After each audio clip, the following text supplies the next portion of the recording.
So good evening, everybody. Welcome to In Conversation With. Tonight we are in conversation with Hannah. How are you doing, my darling? All right, it's lovely to see you this evening. And you. Oh, it's been ages. I don't remember the last time I saw you, because I did say we wouldn't speak about that again. So it's lovely to see you. Pardon? Less said, the better. Well, last time I had a few vodkas, so we won't talk about that one. So welcome anyway to the LGBT plus Labour Wales in conversation with. Over the next few months, we're going to be having some AMs, politicians, representatives of the House of Lords coming in and having a chat with us. We're going to ask us some questions. It's going to be lovely. It's nothing too serious, although there are one or two serious questions. But it's meant to be a bit of light-hearted fun, just to get to know you better. And also anyone watching, if you've got a question, all you need to do is drop a little question. There's a chat box and a question and answer section. Drop a little question in there, and I will then ask Hannah, and then Hannah will be able to answer them for you. So if there's anything that you, in your heart's desire, would like to answer, then you can ask it in there. So, also tonight is the night that the UK has crowned a new queen, a drag queen that is, on UK Drag Race. However, I was going to mention it, but I've not watched the final yet because they made it 1 hour and 6 minutes long. So when I started watching it at 7 o'clock, I've not managed to finish the last 10 minutes yet because obviously we had to get ready for this. So anyone who's going to write in the comments or anything, no spoilers, because you will ruin it for me, and my researcher is sat over there because we haven't finished watching it yet. So, have you been watching it, Hannah? I should say yes, but I'm probably going to have to be honest and say no. No, so if you don't watch it, it's not for everyone. To be honest with you, I didn't start watching it until probably about season 6. So it's on season like 103 now, I think. But it's all right. If you get a chance, you should watch it, but if you like drag, that is. So what we're going to do first of all is to break you in nice and easy. We're going to ask you some quick fire questions. These quick fire questions, it's like a little drilling. It'll be really quick. It's just to find out some juicy bits about you, that's all. So are you ready? I'm ready. Lovely. So the first one, cookies or cake? Cookies. Lovely. Cats or dogs? Dogs. Tea or coffee? Coffee. Mornings or evenings? Evenings. Summer or winter? Summer. Lovely. Theatre or cinema? Theatre. Books or movies? Books. Comedy or horror? Comedy. Superman or Batman? Superman. You can't say neither if they're not, not your bag. I'd say neither. Or both of them. Fruit or vegetables? Vegetables. Gin or Sauvignon Blanc, if I've said that right. Oh, I can't say both. If you want to say both, you can. We'll just think you're an alcoholic. I'll go for gin. All right, then. And McDonald's or Burger King? McDonald's, even though I used to work there. Oh, that's a question for later on, actually. So McDonald's, right. So that's the quick fire questions done. Told you it was really easy. Just a little bit to get to know what makes you tick. So Hannah, I'd like to know, first of all, what was your favourite subject in school? Oh, my favourite subject in school was English literature. Why did you like that so much? English in general, because I think I was quite quiet and I liked reading. I think I liked being able to, I guess, it's almost like escapism and your imagination. And so as well as reading, I liked like creative writing and writing stories. So I think it's definitely English. And did you? Is there like one teacher that you like in school? Like I remember in my high school, there was always a teacher, Miss Wilde, and I think she was my favourite teacher. So have you got like a favourite teacher that you had when you were growing up in school? Yeah, we had a couple of really good quite eccentric English teachers, which kind of brought it all to life for you, which I think helps. And to the local theatre, to see the theatre fluid, to see things in action, which I think helped. But actually, one of the teachers that I think I remember the most and means the most to me is somebody who didn't actually teach me, but was like the pastoral care when I was in sixth form. Yeah. And she was known to us as Mrs. F. And I think it was just because she was somebody who kind of pushed me knew that I was quite shy and would try and push me to do things. And I never forget that what she wrote on my, your personal statements for university. Yeah. I think she wrote something on there that don't be deceived by Hannah's initial shyness. So she helped me out. So I was thinking that, I was so shy then that if I'd probably gone and done an interview somewhere, I would have just completely frozen up, or they wouldn't have got much out of me. And actually, it's quite nice because I've seen her since, because she lives not far away. And after I was elected, I was just walking down the high street from my office, and this voice just bellowed Hannah at me, and she came running over to give me a hug. So no, it is nice. It's quite strange though, because I went to a Catholic secondary school in my now constituency.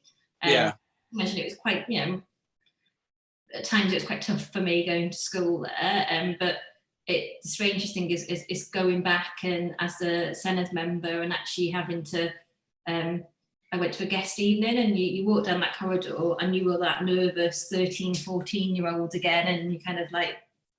I remember a few weeks ago, not a few weeks ago, but sometime last year I went back to my high school just for the day, because they're setting up an LGBT group in there. So we went back and I walked through and went, this is actually quite weird, isn't it? Going back to somewhere where a big part of your life growing up and finding who you were type thing. So I can imagine that was, but it's nice to go back and see some of those memories. So talking about memories and things like that. So what was it like growing up in where you were born? What was it like growing up as an LGBT person? Good question. So like I said, I went to school, so it was like in the 90s, in a Catholic secondary school. And I had a very tough time at school, and I think it was a little bit because I guess I was just, I didn't know that many people when I went there. I was probably came across as a little bit odd at times, just because I was quite an introvert. But I got bullied, and I think one of the things that happened, they saw something in me that I hadn't even realised myself or begun to accept. So I was so far in denial about it. But I think, the other side of it is, I'm proud of the area where I grew up in, as a proud North Walian. And I think one of the things that really meant something to me in the last few years is we had the first Flintshire Pride. And I've been to Prides in London, Pride Cymru, which is brilliant, but it was so moving, walking through the kind of the town where I now live, where I used to go kind of shopping with my best mate when I was a teenager, in the middle of market day, in this Pride parade. I could have never imagined that as a teenager growing up. And it was just people just stopping about their businesses and, just the normal shopping and just standing there clapping and cheering and joining it in. And just something that, you couldn't have thought was going to happen. And it kind of, I know we've still got, a way to go, but it just shows how much things have changed since I was at school. I think one of the things when I did go back there as a guest speaker, I've been to events and things, and you can see how far things are.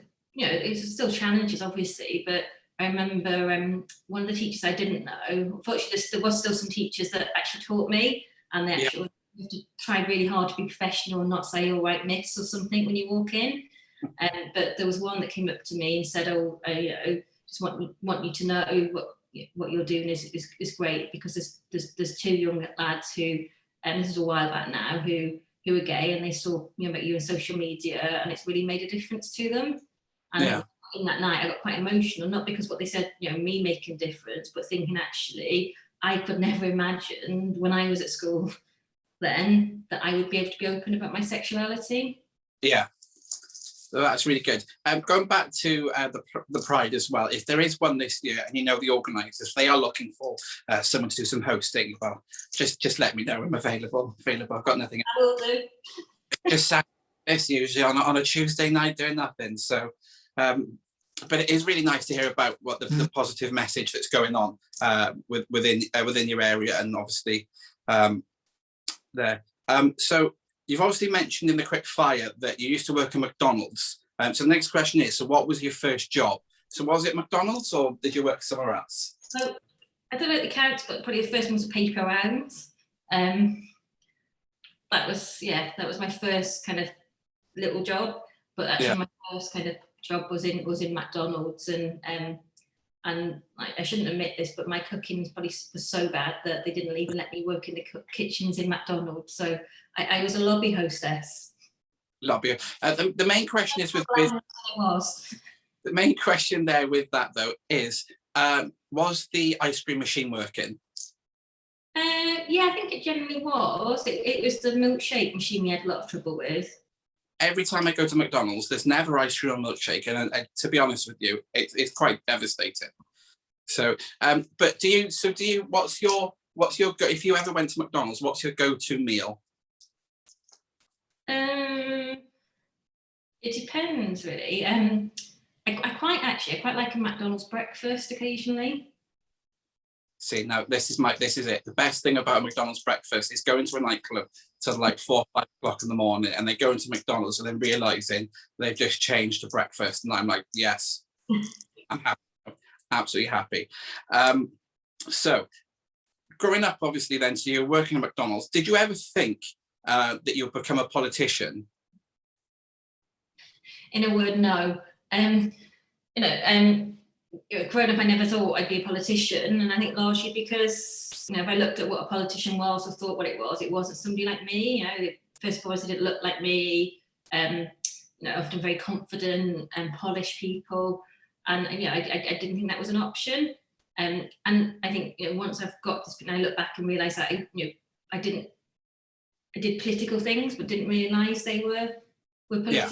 So stuff like going back to school again, like we stayed just sitting on what was the top yard because girls couldn't wear trousers at the time. And it lasted until we got threatened with after school detention, and I wouldn't be able to get home because I got a bus.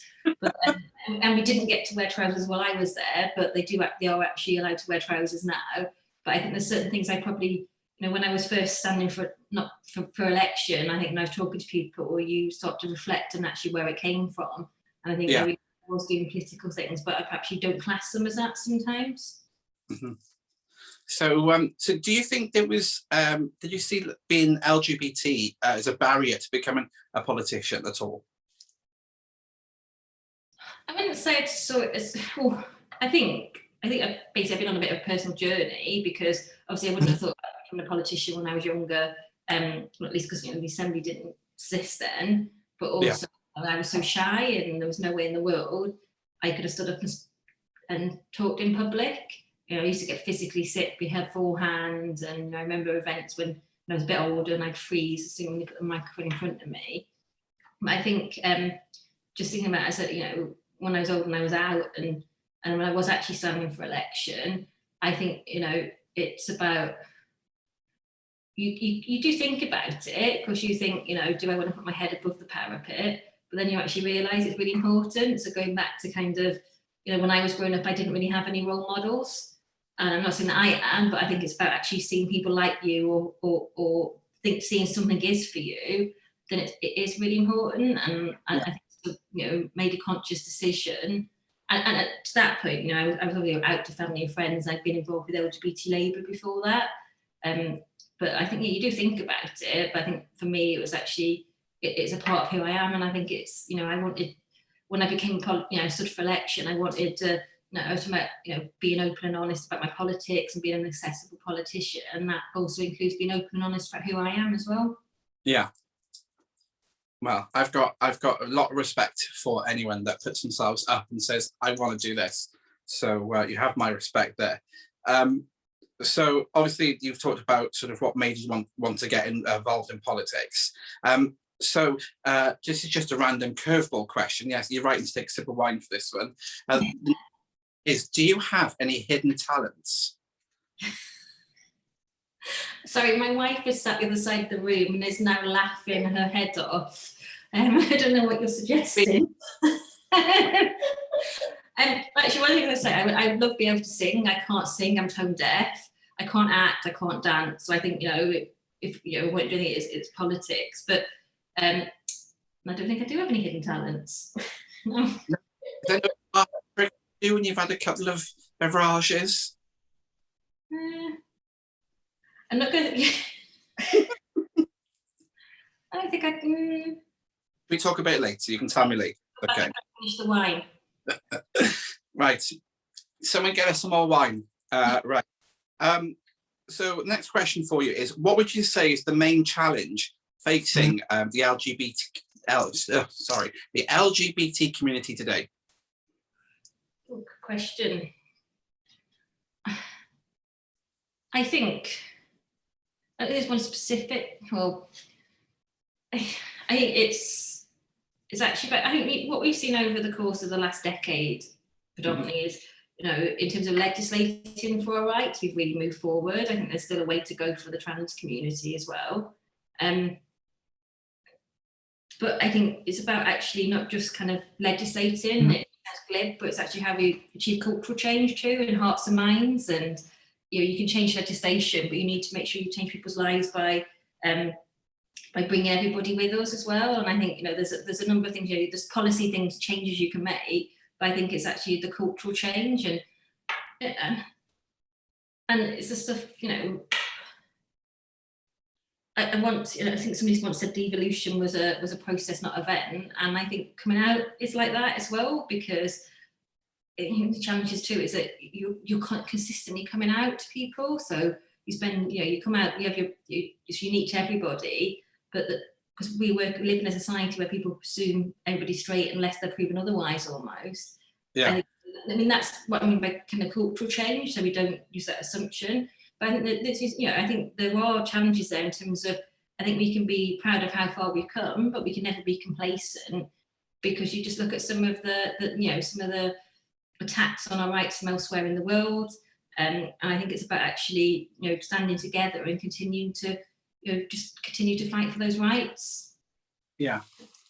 So yeah, that's definitely very important. Just let you know as well, if you're watching at home, if you have a question that you want to put to Hannah, don't forget to write it in the question and answer or in the chat box, and then we will put them to Hannah very shortly.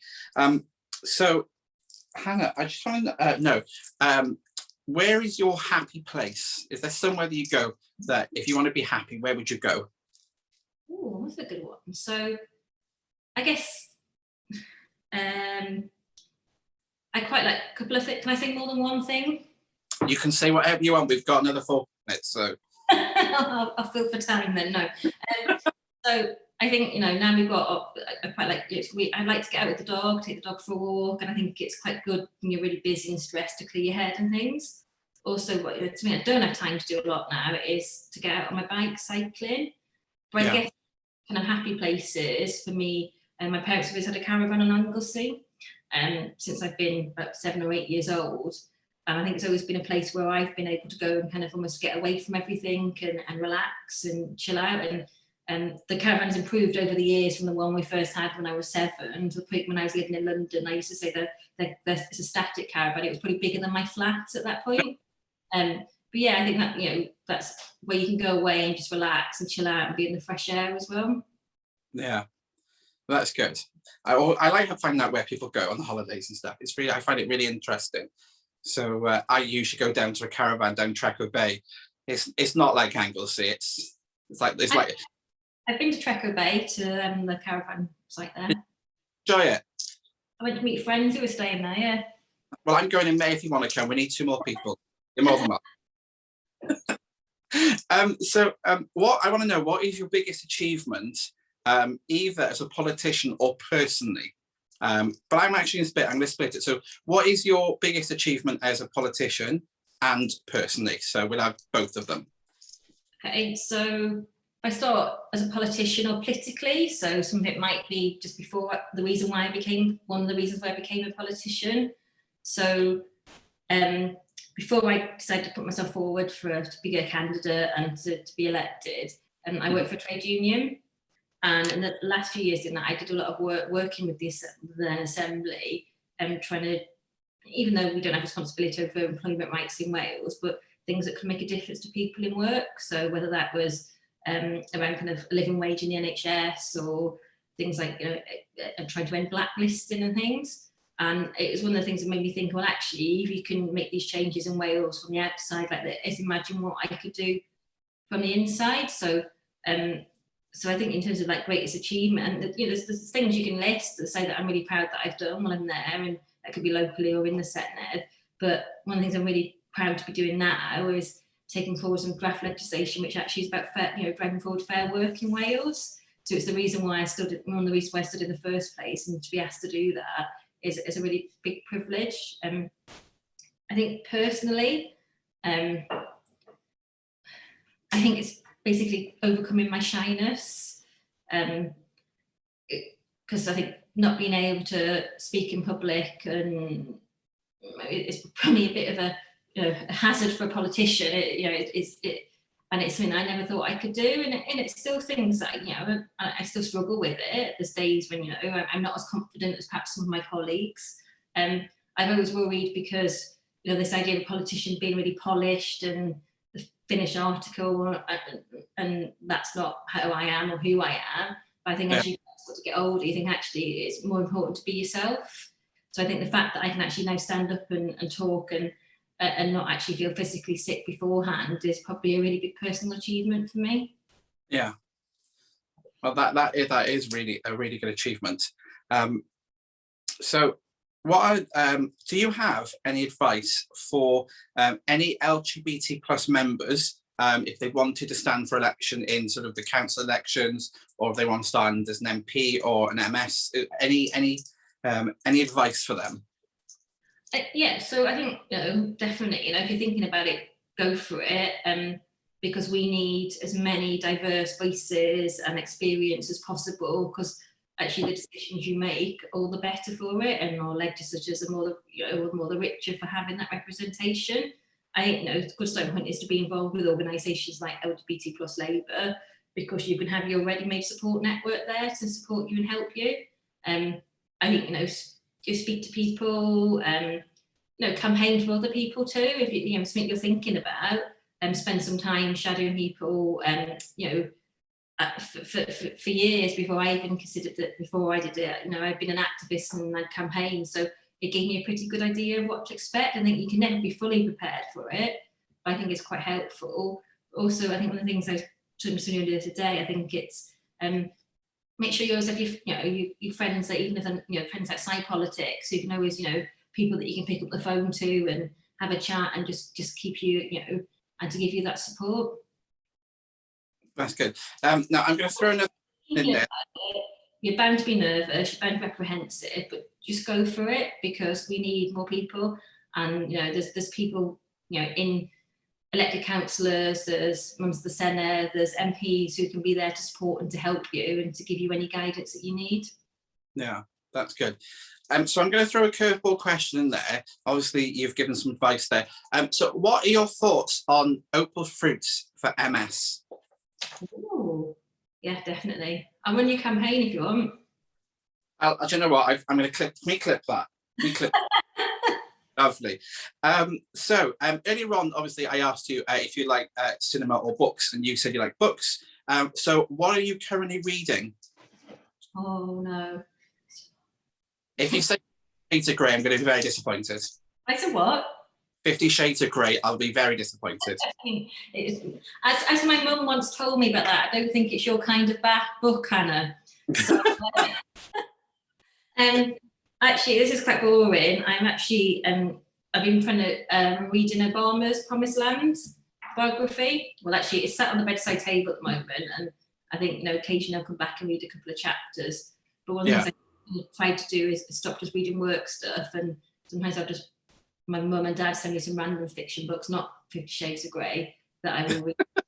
Yeah, it's trying to get a mix and match of things that I'm interested in, because I'm showing I'm interested in politics and hearing people's stories and their journeys, but also a little bit of light relief sometimes. That's good. Now, this question you might not want to answer, but I do want an answer from you. What was, and you have to get your mobile phone for this, what was the last text message that you sent? And this is where you can tell if she's a good politician or not.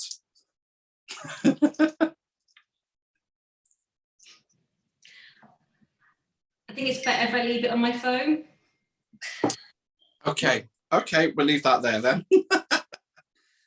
So I've had a couple of questions in. Matthew Cole asks, what's Labour's plan on banning conversion therapy? So I know LGBT Labour are campaigning for it, and I'd be fully supportive of banning conversion therapy. I think, absolutely. I can't speak for the Welsh Labour at the moment, but UK Labour said they'd do it, and I think it's something clearly that we would want to pursue in Wales as well. I mean, it's absolutely horrible. It shouldn't exist in 21st century UK. Yeah. No, I completely agree with that one. We've had a question then from Josh Green. He's asked a few questions. So it's, what are your thoughts on devolution? What powers do we need to have? And do you think independence is something to think about in the next few decades? Really good question. I think in terms of further devolution and the powers that we have and the powers that we might want, and obviously this is just kind of my personal reflection, is I think it's thinking about actually what can't we do now that we'd like to do, or we'd like to be able to do, and the difference that would make. Yeah. And just given on my background, I think the things that I were thinking about is the thing that impacts on everybody and makes a difference to how we can live our lives and what we can do is our work. So what more can we do to, like I said, I'm working on things around fair work in Wales, but the kind of the ability we have to do that, the tools we have are restricted by the fact that some of the powers we don't have. Yeah. I think it's about actually, rather than saying, what further powers do we want, what do we want to do, and then how do we need to do it?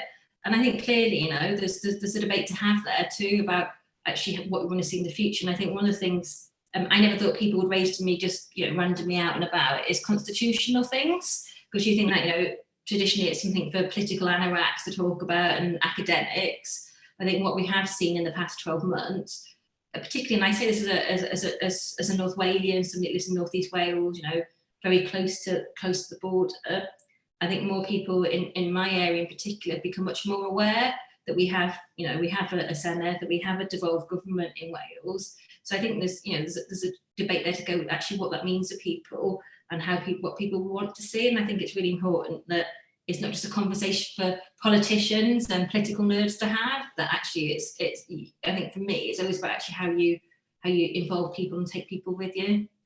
Yeah. And I think it's a conversation for everyone, isn't it? Everyone in Wales to have their say. Like you say, you put it in a way that says that how it means something to somebody, because I never said to some, because he said, well, how come all the governments don't work together and things like that, and why don't they do this?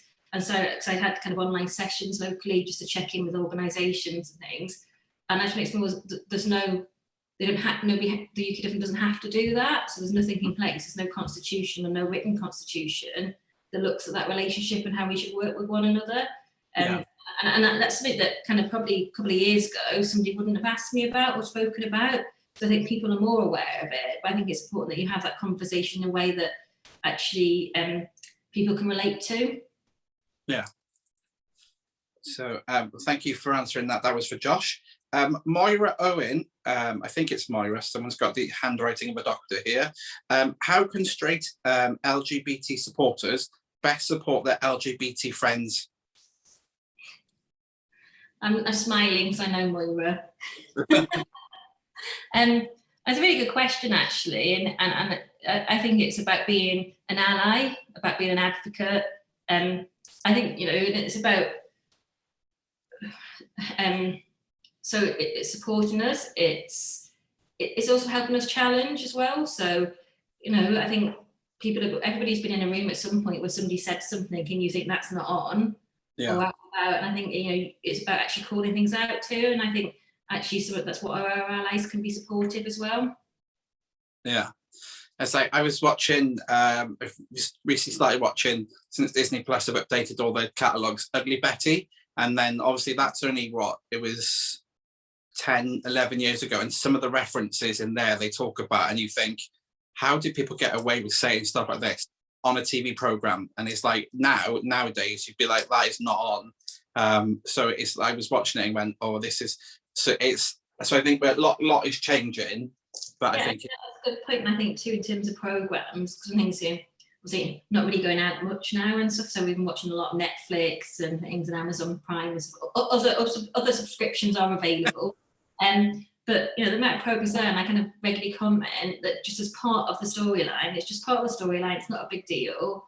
Where you have LGBT characters and relationships, and it's not the kind of main thrust of the story. It's just this just is, and even like you say, 10 years ago, you probably wouldn't have had that. So I think that really is significant, and I think it's a positive move forward.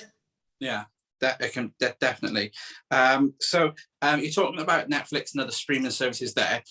What one program would you say that you've binge watched all the way through during lockdown? All the way through. One of the ones I'm going through at the moment, I think, got a bit more, is The Bold Type. Okay, I haven't seen that one. I'd recommend it. It probably makes me feel quite old because they're all in their kind of early 20s in New York City starting out, but it's a great depiction of friendship, but also challenge you face and things like that. And I don't know if I should say this with my wife sat in the corner over there, but a sign you know you're getting old is where you've got more of a crush on perhaps the older character in it and then the younger one. So. I'm the same as well. I look at it and see a granddad, and I'm like, oh, that's. But so if you could spend a day, I quite like this question. If you could spend a day in somebody else's shoes, who would they be? Oh, that is a good one. So if I was going to do a typical politician's answer, it'd be like somebody to understand somebody's life better and to get that experience. I think it was going to be something different. I don't know. Oh, I do know actually. Kamala Harris. I think that would be interesting. I think that'd be really good. If it was me, I'd go someone like Beyonce, because I'd just like to see. Yeah, or maybe it could be like actually, so I could actually have a day when I could actually sing. So I could be Kylie or something like that. Mimes, but it's all relative in the music industry, isn't it? So if you had a magic wand and you could enact one policy to benefit the LGBT plus community, what would that be? One policy is really tough. I think I'm going to be cheeky and try and have more than one, but I think it's something we've already touched on tonight, and that's banning conversion therapy. And then I think if we take LGBT community as everybody is as being people that go to work and impacted by that, I think actually being able to make sure that everybody has decent work, is paid well, is respected, is not discriminated against in the workplace in any way. Yeah, that's good. So we've got some other questions that have come in. Melanie Buckley says, Hannah, I like the fact that you are not polished. It makes you real and approachable. So thank you, Melanie, for that. Gwyneth Griffiths asks, how important do you feel it is to feel comfortable as an LGBT plus person in the workplace? Really, really important.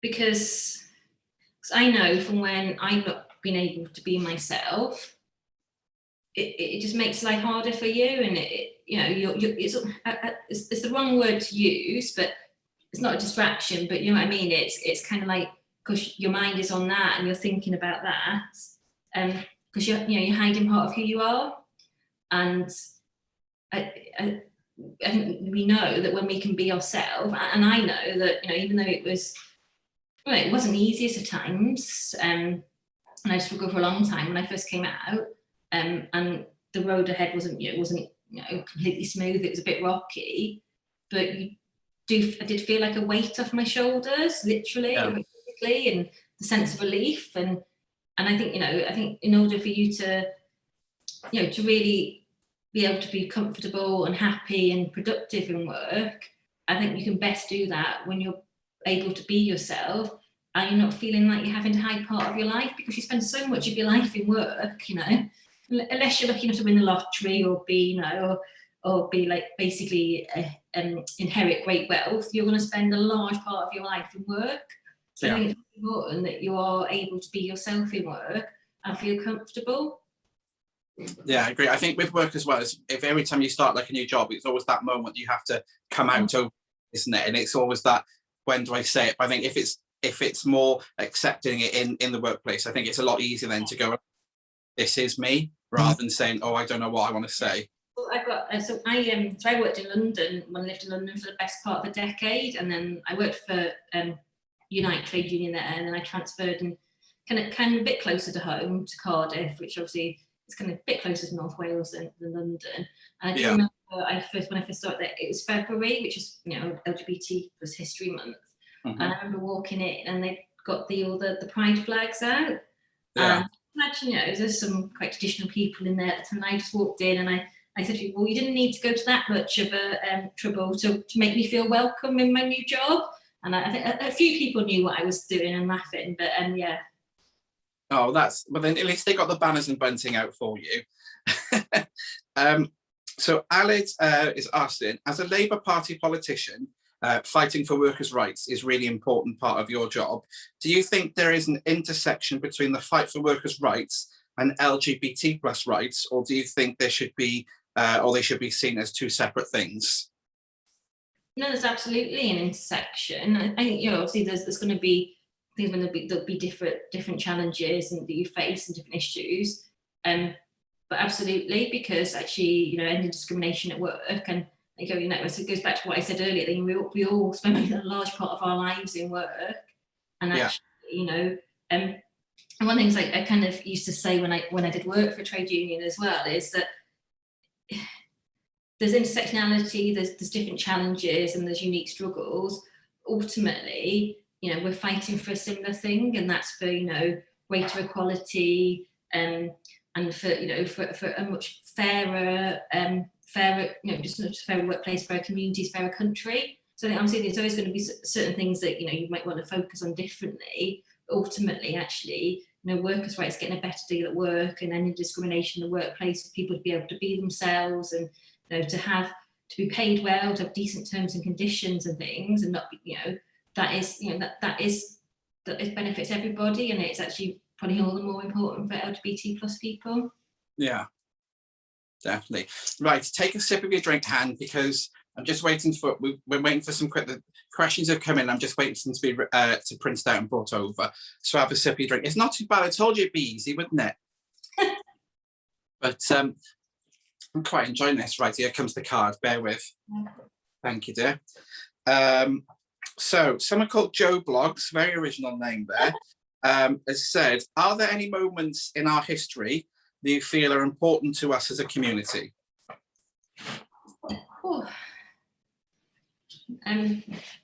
Unoriginal name, but good question. I guess, I think there's a few. I guess, so I think if we go back to, you know, just over 50 years ago, so can you say again, so generically in our history or everything? So are there any moments in our history you feel are important to us as a community, was the question. Yeah, there's so many, and I think, you know, obviously there's pivotal moments that we'll all be familiar with, you know, starting with the Stonewall riots, and when people first stood for election, and I think if we go back to kind of perhaps from the late 90s onwards, so many things change over that time, and I think some of the stuff that I was involved with, or kind of almost then probably just on the sidelines with, actually some of that legislative change gave me the courage to be myself and to actually come out. So I think, you know, ending Section 28, you know, imagine the difference that would have made, you know, if you didn't have that, when so many people at school, teachers, you know, weren't able to say things. Campaigning for equal marriage. Yeah, I think so. I think there's those moments way back when, and I think there's actually what we've been doing in the last 10 years or so as well. And I think there's a it's difficult for me to pinpoint a single moment, if that makes sense. Yeah. There has been so many. David Merson asks, who's the most famous person you've met since being involved in politics? Now, I can answer that question just because you're sat with me right now. Yeah. So, can we get that clipped as well, please? Who is the most famous person you've met? Probably Hillary Clinton. I love her. Did you speak to her? Yeah, well, I'm just about. So it wasn't when I went to Meg. So because I'm just a bit of a geek, and I went to campaign in 2016. I basically took it was the recess from the Senedd. I'd just not long been elected earlier that year. I went to Philadelphia to campaign for the Hillary Clinton's campaign. Obviously, it didn't end how we wanted it. 8 years before, I'd actually gone out and campaigned for Barack Obama, which was incredible when I was there on election night. But obviously, when I was actually out there campaigning in 2016 for Hillary, the closest I actually got to her was a cardboard cutout in a dodgy tourist shop in Times Square. But a couple of years ago, she actually, because she's the Chancellor of Swansea Uni, is she? Anyway, she got something to do with Swansea Uni. So she's at Swansea University, and she was doing a little Q&A, and I managed to get to go. And you could submit questions, and I got to ask my question. And I was a little bit of a fangirl, and I think it came out with a bit of a stutter at first, but I kind of managed to get a question out, and I got an answer. And it was about how she'd campaigned around the world as Secretary of State, and I was asking about for LGBT plus people as well. And then so afterwards, I went and asked for a photograph. Did she say yes? Yeah, I got a photo, and she signed. So when we went out there, we actually got a friend of mine to sign some T-shirts saying "Come me for Clinton." Yeah. We actually got her to sign the T-shirt. Well, if you frame that and put it on eBay, I'm sure that'll make a fortune. It's framed, but it's on the wall. Is it? I'm just getting from my assistant in the corner over there sending me messages. Also known as the one. She just said you've also met the Queen. The actual Queen. All right. So how did you meet the Queen? So it was at the official opening of and then the assembly, but not for my election. I went as a guest to somebody else. Yeah. And went into this little kind of after the official opening, went there's a little reception room, and the Queen was there and Prince Philip, and they were like, so we were kind of there having a drink and stuff, and then I was just kind of trying to stay out of the way a little bit, and then I think I fell victim to that point because obviously it was probably about 10 years ago now that I was one of the youngest people in the room, so somebody was trying to round up the younger looking people in there to go and say hello, and so I remember going over there, and the Queen shook hands, and the Queen said, "Oh, and what do you do then?" And I said, "I work for a trade union." She went, "Oh." Oh. I'd love to meet the Queen. I think the most famous person I've ever met is Eminem. I say I met him, so I was stood in Race 1 in London before, and Eminem walked in with his entourage, and he just looked and went and like nodded, and that was it. So that's my claim to fame. I've met Eminem. Well, that's not a bad one. You made eye contact, did you? I made eye contact as he went like that, like a nod, like safe bruv type nod. I'm getting reminders of all this from others, and I've also met Jacinda Ardern. Who is the Prime Minister of New Zealand. Back in the day when I was involved with a youth organisation, which was like basically when I was. So this is how much of a geek I am. I was chair of LGBT Labour UK, and I was chair of Young Labour many moons ago. And as part of that, I ended up, just because I went to an event and somebody else didn't go, I ended up, it's one of the things when you didn't look down long enough and you kind of made eye contact then, and then I got roped into another position. But it meant it was basically the youth wing of the Party of European Socialists. So I got to go to all these events across Europe. And at one of them, the international thing was there. So the now Prime Minister of New Zealand was there with me at an event. So I think she's probably achieved a lot more since then. But I love my favourite bit of when I did that is because the role was you were vice president of the so the Young European Socialists sort of thing. That was their name. It wasn't very snappy. But my nan used to get a bit mixed up, so she told all her friends at bingo that I was vice president of Europe. I'm happy with that. Well, I'm sure the salary's good as well, vice president. I'd take that job. Probably why everybody voted for Brexit, because, you know. So Sylvia Jones has asked, what more could schools do to challenge stereotyping and homophobia and support LGBT young people? That's a really good question, because, you know, we talked about workplaces and being able to be yourself. And I think it's all more important that, you know, young people in school can be themselves. So we recently passed the curriculum assessment bill, which has got sexuality, LGBT plus inclusive sexuality and relationship education as part of that. And it's something that when I was first elected, myself and Jeremy Miles actually pushed for and met with Kirsty Williams to talk about how important that would have, you know, the difference that would have made to us, and particularly, you know, to me too, and you know, the challenges I had at school being bullied as well. So, you know, you talk about kind of, you know, what you talk about one of your, you know, what's your proudest achievement and stuff in politics, but I think, you know, to actually to raise these things and then to see them become legislation and get to vote on it is, you know, it's an incredible proud moment. And you know, I know that if that had been in place when I was at school for many others, it would have made a huge difference, because it's, you know, it's taught people that actually it's okay to be you. Yeah, that's great. And we've got a couple more questions just before we finish up. So thank you to everyone who has submitted questions as well. So Laurie Evans asks, what is your vision for Delyn in terms of LGBT plus and BAME youth Labour activists and youth that aren't Labour activists yet? Okay, that's a big question.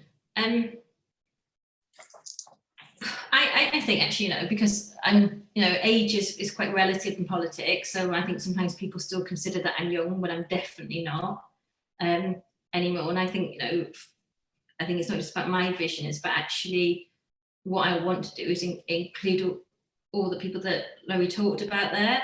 I think they need to shape that vision and shape the future in the local area. And perhaps one of the things I could say is, like, you know, one of the things I would like to, and I've done it online and in the community, is actually how perhaps you can bring those people together to not only shape things locally, but shape things that I say on their behalf in the Senedd in the future as well. You know, one of the things, you know, one of the things I would like to see come back again is a Pride event. You know, we had Flintshire Pride, and perhaps, you know, one of the things I'd quite like to have is not just a Flintshire Pride, like the Pride in North East Wales. Yeah. Wales, and it could go between different places in North Wales, because, you know, like I said, I think, you know, the big prize are important and they're brilliant and they're such good fun. It's amazing, you know, a couple of days to bring the whole community together. But I don't think you can underestimate the difference that might make in kind of smaller towns and areas across Wales, having those events. And even if there's a young person there who isn't out to that point, who's, you know, is confused, is struggling, actually it just sends a message. There's people like you here, and you know, it's not, you know, always easy, but it does get better, and there's people who will support you and love you and care for you. Yeah, that's the one thing I love about going to Prides is obviously I work for Pride Cymru in Cardiff, but I go to a lot of Prides across the UK, and lots of people think, oh, it's just a piss up in a park, but it's not. There's an important message behind it, and I love going to other Prides and seeing all the young people with their families and stuff who are accepting.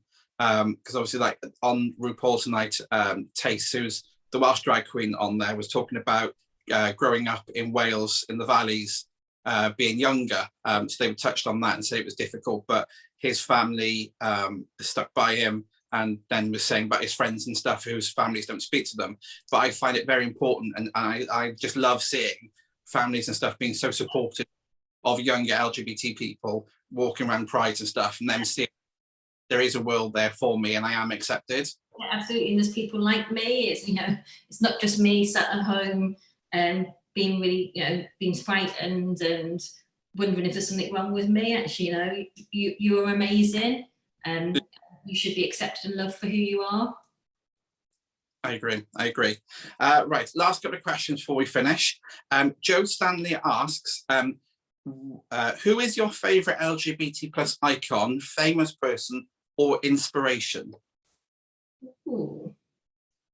See, that's a good one, because I think when I was younger, I probably would have struggled to to pick somebody out and identify someone, which is why I think some of the stuff we've done around LGBT plus History Month is really important, to know your own history and to reclaim it as well. One of the things when I got married a couple of years ago now, well, we got married, sorry, I didn't just get married. We kind of made it about inspirational women. Yeah. So, the women that kind of led the fight in a range of areas. So I think for me, it's those people that I put their heads above the parapet in much tougher times, and actually made it possible for somebody like me to stand for election and to be out, one of the first out members of the Senedd. So I'm going to say her surname wrong now. So it's Stormé Delyn. So it was central to the Stonewall riots. Yeah. And I think that was one of the people that we mentioned at all. It's one of the table names at the wedding. Luckily, I didn't actually have to mention that in my speech, because I would have struggled with the pronunciation then as well. So I think it's people like that, and I think and I guess some of them politicians. So people like Harvey Milk, because you talk about your happy place. I think one of the places I'd really like to go away, it's California, and seeing kind of the things about Harvey Milk, but also I just got reminded that I went to Stonewall Inn on my honeymoon. So our honeymoon. I may not be married for much longer after this now. It's lucky your assistant sat there, I'll be honest. I'm joking. I know it's your wife, it's fine. Josh Green has come back on. He said, thank you for answering his last question. And then he says, the trans community in Wales and across the UK have felt the burn of inaction and increased discrimination recently. Welsh Labour have been good in general on trans rights and being supportive. What do you find is something the Labour Party as a whole and the political world can do to improve matters? I think, from my perspective, first and foremost, we talked about, the Stonewall riots and things. So the trans community fought for my rights and for my ability to be who I am. And I will always stand with our trans community and fight for the rights of the trans community.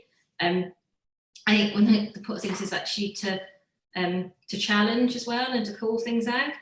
Yeah. And we talked about, somebody asked a question earlier about being an ally and being an advocate, but also providing that platform as well. And I think, and sometimes it's difficult to challenge things, sometimes, especially when it doesn't come from where you might think it will come from. I think it's actually being able to support, the trans community and to call things out, but to make sure that we as a community stand together as well. Because I say this as a lesbian activist, as a trade unionist, that we are stronger when we are together and we are weaker when we are divided. And it's actually about standing up in solidarity and us all standing for one another and being advocates and allies to each other. I completely agree on that one. And we have one final question, but it is a question, but the answer is going to be no. It's from Zach Harvey. He wants to know, can we both do a duet to finish off this session? The answer is no, because... and Zach, I'm going to kill you later. Already said she can't sing in tone deaf, and I can't sing in tone deaf, and that's why I do things like this instead. So the answer is no on that one, Zach, but thank you for getting involved. Hey, thank you for coming on. It's been an absolute pleasure talking to you this evening. No, thank you. I've kind of enjoyed it. There wasn't too many tricky questions, but I will ask you the last text later on, so it's fine. For coming on. Thank you to everyone for tuning in as well. Don't forget, we are going to be doing these on a regular occurrence, so keep an eye on our Facebook and Twitter for more information. I do believe the next one might be Jeremy Miles, but I believe it might be him, but we don't have a date yet, but it will be very soon, so stick around for that. Thank you very much to Hannah again. Thank you to you for watching. We'll see you all soon. Bye. Bye, thank you.